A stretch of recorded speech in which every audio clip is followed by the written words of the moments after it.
So as our gait changes so much and the way we place our feet changes so much when we're barefoot, what I was thinking was, as a little exercise, is to, these are kind of obviously bigger treads and bigger steps than the stairs, so I'm outside and I've been watching the way my feet move,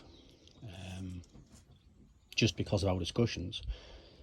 And I've been thinking a lot more about this now. I'm building a bit of a concept to do with plantar fascia and Achilles tendonitis, heel spurs, these kind of things.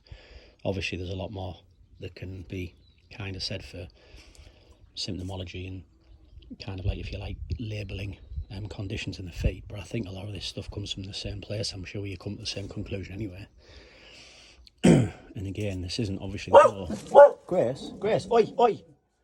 This is the problem with dogs.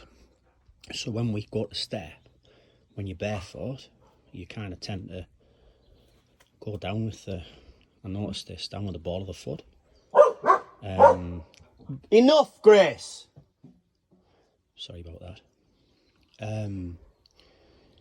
I haven't tested it in shoes, to be fair, but I know that there's a lot more, like, you're less conscious in shoes. Also, there's a numbness. I've had shoes on of late, just curiosity. I tried running in a pair of running shoes, and to be quite frank, it's going to sound like a really strange thing to say, it felt dead. When I'm running barefoot, or with barefoot shoes on, to be fair, it's just a completely different experience. I realise it's one step at a time, pardon the pun, with this for you. But it's just an observation from mine, having been barefoot for so long. And when I tried to actually, I don't know if I told you this, I tried to put a pair of trainers on when I started running, and I got a calf injury pretty quick.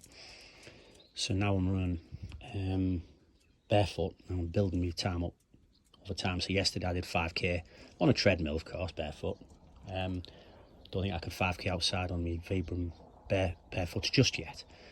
However, the Vibrams I've got, they are the most minimalist ones that I do. I will do. And to be honest, I want to transition to complete barefoot. Just been listening to an audiobook about a woman who did a marathon completely barefoot, and then she basically, I think she did 100 marathons in, I don't know however long it was, and did the whole of Britain completely barefoot again. So anyway, sorry, I'm totally going off a tangent here. This is kind of like a modus operandi of mine, it's just who I am. So when we step down, we do it slow. So obviously, there's my foot planted. Now as I come to bring my other foot down, I will. Obviously you'll transition from one foot to another, and I'll sink the calcaneum on this foot. Sorry, that was a fly making me twitch, not me movement. So you sink slowly there, because you're using the other leg obviously but you know, we're talking about this gap training thing.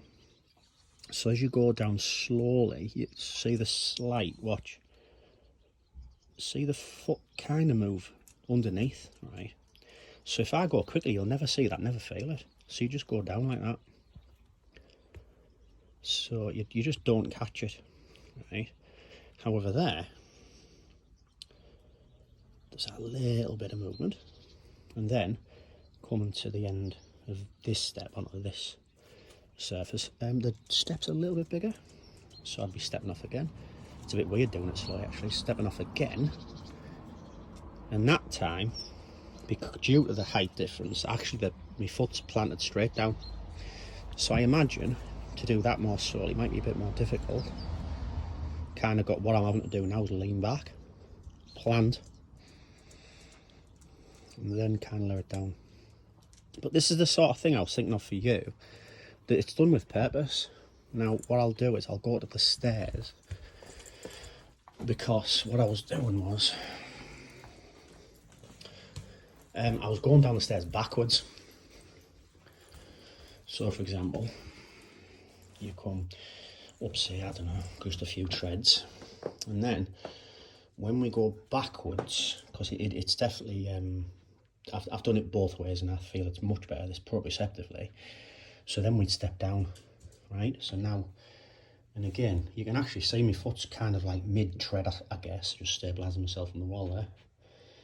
But what I can do is plant it, and if you use the wall, or even if you use the banister, you can put a bit of weight through and just touch the toe, and then really slowly work that movement, kind of like that, yeah? And then obviously you can go with the other one and say, well, what difference is there? So for yourself, obviously we saw that gap in the right foot, right? And you could even, I guess, bring that foot together and then back down again. So again, slowly. So I'm just thinking of ways that you could work yourself that wouldn't be too stressful, that you could do one or two at a time on and build your way up and find ways to do it differently to fill this neurological gap that we could both see the other day. And I feel with that movement comes through the strength change. And you're already doing some barefoot walking. I think it's going to transform things. And I also think, by the way, that it's going to feed up positively into, although the changes might take you to, I've got a bad back and my hips are tight and that sort of thing, and even up to the neck, but it's going to be a process. But it'll feed back in a positive loop over time to rebuild the structure from a head to toe balance perspective, so that the feet feed back to the physiology, obviously being part of physiology, and vice versa, instead of, like, say, creating a weakness in the foot, because what we're doing is trying to support it to prevent pain, but the pain is the acute problem at the end of this process. So I hope that makes sense. Sorry for going on.